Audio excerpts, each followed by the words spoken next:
Ay, kadilakad tayo, plat ang bisikleta.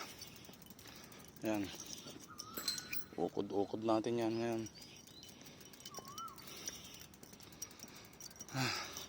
Pagod. Yan, alayo pa ng pupuntahan ko. Yan, lunis na lunis, flat tire. Ito malambot. Ano, tayo dyan, lakad. Yan, pananlalakarin. Yan ang rota ko pag nakabisikleta. Yan kasi nagja-jogging mga tao, walang mga sasakyan dyan. Ngayon dahil akay-akay natin itong bisikleta, dito ko dadaan sa shortcut. So shortcut ako dyan sa may mga sasakyan dyan kalsada yan. Magsushortcut ako. Ang lusot ko nito sa Gardens by the Bay na. So mababawasan ng mga 200 to 300 meters yung lalakarin ko.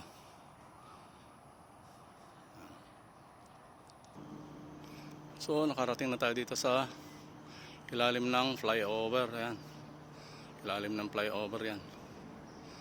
Malakad tayo mga may isang kilometro na. So may 1 kilometro pang lalakarin. Yan sa kabila niyan, Gardens by the Bay na.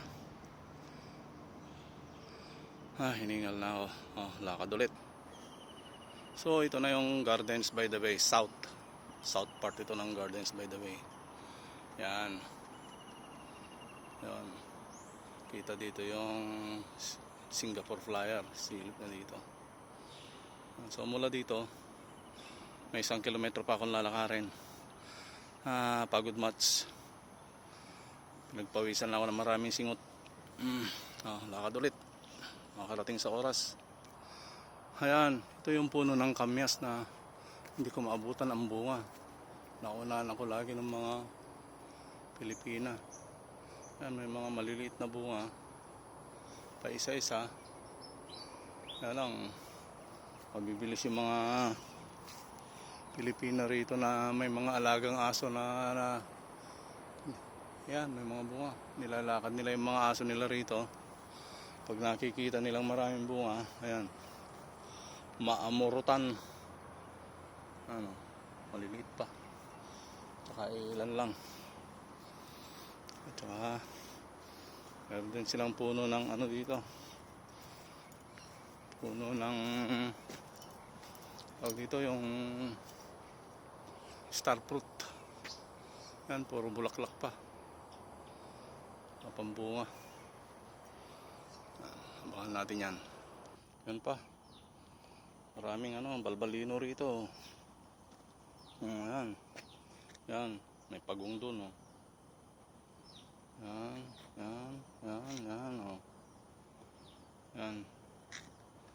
Lawak yan, hanggang dun. So, ano yun,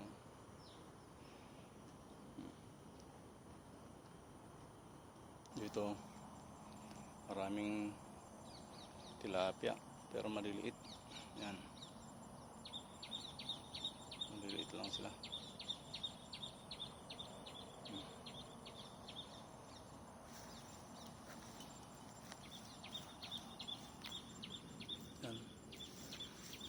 Yan, pagong.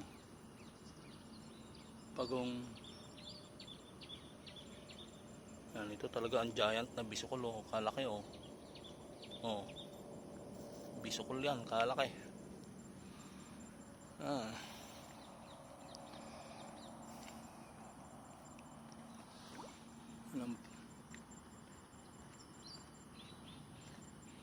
Anong pagong.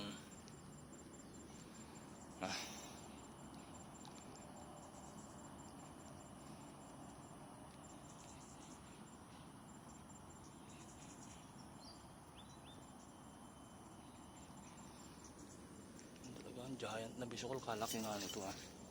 Yan, malaki bisukol.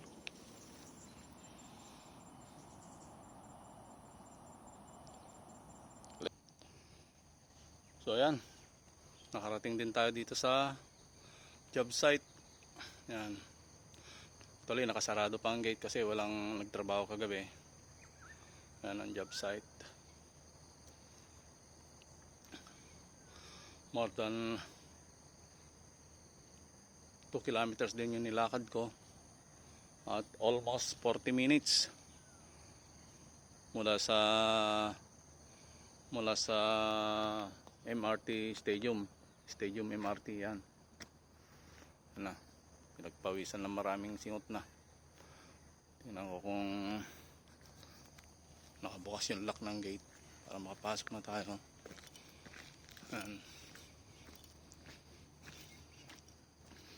Ayan, bukas naman pala. Ayan.